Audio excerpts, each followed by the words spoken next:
구분되는 절대적 발화이며 서정식 그래야 된다는 거죠. 구조적으로 복합적인 발화와 구분되는 구조적으로 단순한 발화라는 거예요. 그런데 이게 이분법이죠. 근대 이분법 구조, 대립 구조죠. 대화와 독배, 뭐 상황과 절대, 그다음에 복잡과 단순 이런 거죠.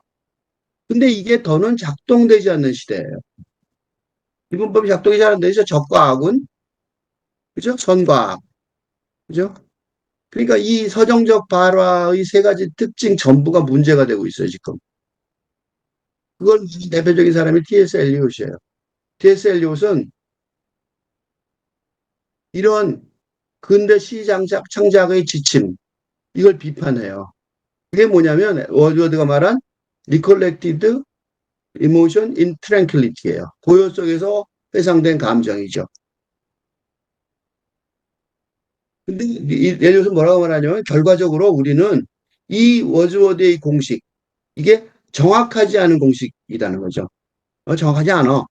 틀렸다고 말하진 않았지만 정확하지 않은 공식이라는 걸 믿어야 한다는 거예요. 그것은 감정도 해상도 의미 왜곡 없이는 정적도 아니기 때문에 정적이 아니 고요가 아니라는 거야. 그것은 매우 많은 종류의 경험의 집중이고 하나가 아니고 집중의 결과로 생긴 새로운 결과라는 거예요. 이러한 경험은 실제적이고 활동적인 사람에게는 전혀 경험인 것 같아 보이지도 않을 거라는 거예요. 그러니까 의식적으로 심사숙고 끝에 발생하지 않는 집중인 거죠. 이러한 경험은 훼손되지도 않는다는 거예요. 사건에 대한 수동적인 참여라는 점에서만 고요한 분위기 속에서 최종적으로 결합해요. 물론 이것이 이야기의 전부는 아니겠지만. 그러니까 이 공식 자체가 제대로 드러나는 경우가 별로 없다는 거예요. 그걸 난 뭐라고 시작했냐면, 고요 속에 회상된 감정이, 이 말이 중요해요. 요거. 정확하지 않은. 잘못된 공식이라고 말하지 않았어요. 뭐라고 말했냐면, 정확하지 않은 공식이라고 말했어요. 요 말에 중요해야 돼요. 요 말. 요 말을 잘 들어야 된다고. 이라고 인류시 지적한다는 걸 주목해야 한다고 내가 T.S. 엘리ot과 자크 데리다라는 책에서 썼어요. 그건 뭘 뜻하냐면 이 우주 낭만주의를 포기하는 소리가 아니에요. 그러니까 이거는 잘못 해석한 경우 많아요. 이거를 보고 공격은 직접 했으니까요. 워즈워드를 자신이 보존주의적 성향을 가진 낭만주의라는 사실, 낭만주의자라는 사실을 밝혀요. 나중에. 이것 때문에 엘리ot의 이 낭만주의자인가 아닌가에 대해서 논란이 많은데 이 책에서 정확하게 설명을 했어요. 그 중에 일부예요. 뭐라고 쓰냐면 나중에 이렇게 공격을 해놓고성도 나중에 낭만 시대 시인은 경향에서만 예외일 뿐 보존적인 시인이 될 수 없다는 것. 이 망각돼서는 안 된다. 낭만주의 시인이 낭만 싫어. 그리고 고전주의가 될까? 이렇게는 안 된다는 거야. 낭만주의 시대 못 벗어난다는 거죠. 그러니까 성실하다면 의무로서가 아니라 의무는 아니어도 된단 말이야. 그렇지만 그저 참여하지 않을 수 없다는 거야. 낭만주의적 정통에 참여하지 않을 수 없어요. 그러니까 개인적인 편차는 있겠지만 정신의 보편적 상황을 표현해야 되는 거예요. 그건 낭만적인 거예요. 이러한 시인의 경우 산문 작품 메모와 일기에서도 이런 식으로 이제 그걸 어떻게 극복할까 고민하는 거죠. 특히 머리와 심장, 방법과 목표, 재료와 이상의 불일치가 있는 거죠. 응? 그러니까 낭만적인 시대가 안 벗어났는데 그게 전부가 아니고 부정확하다는 것을 알게 된 거죠. 이건 뭐라고 다시 해설할 수 있냐면 이거랑 똑같아요. 영국 근대화 초기에 르네상스 시대에 로미오와 줄리엣 있죠. 로미오와 줄리엣 아름답고 좋잖아요. 낭만적이죠. 근데 걔는 어떻게 돼요? 못한 낭만적 사랑의 열정이란 못하다면 서리거성하지. 그게 삶의 전부를 지배할 수는 없어요. 그렇지만 엘리엇이 마지못해 인정하듯이 우리는 어쩔 수 없는 낭만주의 시대의 시인이에요. 그러므로 어떻게 해야 되냐? 머리와 심장, 방법과 목표, 재료와 이상의 불일치 해독을 위해 시적 상상력을 동원해야 하는 거죠. 이게 시적 상상력이 필요한 거예요. 복잡해요. 복잡하다고 그랬죠? 단순하지 않다고 그랬죠? 성황 결부돼 있다고 그랬죠. 안 되는 게 아니라는 거죠. 독백은 안 되죠. 대화죠. 낭만주의와 고전주의의 대화잖아요. 다 틀렸어요. 그러니까. 그러니까 근대 시대의 시적 상상력이라는 것은 근대 세계관을 포함해야 돼요. 낭만주의적인 세계관. 그렇지만 그걸 초월하는 방법론을 선택하지 않을 수가 없는 거죠. 응? 택하지 않을 수가 없어요. 제국주의의 절정기였는데 그때 탈근대성의 길을 모색한 거죠. 지금 저 엘리ot가 그러니까 모더니즘 대표 시인이었기 때문에 그래요. 엘리ot. 그래서 모더니즘 대표 시인이에요. 그때와 달리 그때는 이렇게밖에 말 못했는데 1960년대 탈근대성이 대중화를 거쳤어요. 현재는 어떻게 해요? 탈근대 시대가 이미 도래해 있다고 여기도 될 지경이에요. 그 증거가 어디 있냐? 영화에서 최근에 읽었어요. 많지만 이 교수의 영화 읽기 47번에서 읽은 영화 엘레멘탈 그래서 한창 아직도 상영이 되고 있죠. 낭만적 사랑의 완성은 열정이 아니라 다정함을 중심으로 이루어진다. 라는 게 그 이 영화의 주제예요. 그 부분의 일부분을 내가 다시 인용하자면 그러니까 물 또는 불이라는 한정적인 단일 개념으로 남녀의 자존심이 기초하는 독립주체적 정체성을 규정해요. 이게 근대적이죠. 그래서 관객의 통념, 독사를 존중하죠. 남자는 이렇게 달라 이렇게 되는 거죠. 그러나 두 남녀의 주인공의 당연히 응원받아야 할 낭만적 사랑의 자연스러운 루트가 아이러니하게도 관객 자신의 독사에 대한 도전적인 상황이 되는 거예요. 관객 자신의 독사를 깨야 되는 거예요. 기본 통념을. 어쩌면 낭만적 사랑을 비롯하여 사랑의 완성 과정 자체가 그 관련 당사자의 개인 영역이 위반되고 융합되는 거잖아요. 침범당하는 거죠. 절차이기 때문에 기존의 근대적인 독립주체적 정체성 자체가 뭐예요? 사랑의 완성에 장애가 돼. 그래서 그렇게 싸우는 거예요. 사랑 싸움 많이 하죠. 그리하여 관객도 자신의 근대적 자의식 영역의 붕괴 상황이잖아요. 그렇게 되면 그건 개의치 않나요? 그리고 관객의 새로운 심정이 되는 거죠. 뭐가? 남녀 주인공의 결합을 지지하죠. 이 그 탈근대 대표적인 탈근대 정동이 그러니까 결합하는 정동인데 이거는 물과 불이 조심스럽게 섞이는 따뜻한 불의 상황, 다정함을 창조해낸 장면이에요. 영화에도 그렇게 아주 아름답게 나오죠 이게. 서로 손도 잡고 있다가 근대 낭만적 사랑의 원리라고 했던 거는 열정이었어요. 열정은 뭐였냐면 근대적인 만약에 영화 같았으면 한 여자를 두고 두 남자가 결투하는 장면, 그죠? 또는 한 남자를 두고 두 여자가 질투하는 장면. 으로 상징되는데, 그죠? 그렇게 상징되죠? 이 낭만주의니까. 이 영화가 제시하는 탈근대 사랑의 담론은 열정을 대체하는 다정함이라는 정동을 중심으로 전개가 돼요. 그게 우리 특히 한국 사회에서 굉장히 공감을 받고 있죠. 그러니까 근대 사회가 아직 그 힘을 잃지 않았어요. 근데 탈근대 시대가 이미 도래해 있으니까 어떻게 되겠어요? 사회 혼란이 안팎으로 가중되겠죠. 그래서 앞에 내가 여러 가지 사건들을 얘기를 했어요. 마약 중독이니 뭐 무작위 살인이니. 그래서 대책을 세울 수도 없는 지경에 이를 수도 있으니까 걱정이 돼서 탈근대 공동체의 시스템을 운영한 구체적 담론이 필요하다고 생각돼서 다급한 마음에 탈근대 지도자 양성을 위해 2021년 6월부터 유튜브 동영상 채널 이 교수의 조건 없는 학교를 운영하고 있어요. 그거는 저 혼자가 아니라는 사실을 확인하기 위해서요. 혼자가 아니다. 그걸 계속 확인하고 있는 거예요. 그래서 이런 걸 읽는 거예요. 그런 것 중에 하나가 팔근대 핵심 정동 중 하나가 다정함이라는 거를 정확하게 말하는 게 엘리멘트에서 확인을 했었죠. 그 다음에 이 교수의 책 17에서 올가 토카르추크의 다정한 서술자를 읽었어요. 제목이 다정한 서술자죠. 그 중에 일부를 읽어보겠습니다. 필자가 토카르추크에게 배운 점은 탈근대 시스템 구축 작업의 영역이에요. 토카르추크는 근대 담론의 유토피아 이데와 같은 어떤 초인적인 대상이 아니라 이게 아니라 부수적인 하위의 존재들에게서 발휘되는 응집적 에너지 그를 오그노주야라고 정의하면서 시적 상상력의 탈근대적 중요성을 얘기를 해요. 근데 토카르추크는 오그나지아라는 시적 상상력이 내러티브 지향적인 초현실적 인지 과정이고, 어? 그다음에 보다 고차원적인 상호 의존적 의미로 배열하라는 시도에 만족하지 않는 것 같아요. 시적 상상력을 내러티브 자체는 물론, 그리고 담론을 만드는 건 물론이고, 그 일부나 세부 항목에서 질서를 발견하여 종합적인 방식으로 문제를 해결하는 능력이라고 보고 있어요. 즉, 근대 탈근대사의 시스템 구축을 위한 종합적 문제 해결 능력으로 구체하고 있던 거죠. 오그나지아가 종교적 대안의 해드는 제한적 형식, 영성사상으로 인식이 되기도 하지만 기본적으로는 탈근대 사회를 구체적으로 준비하는 핵심 도구로 보여져요.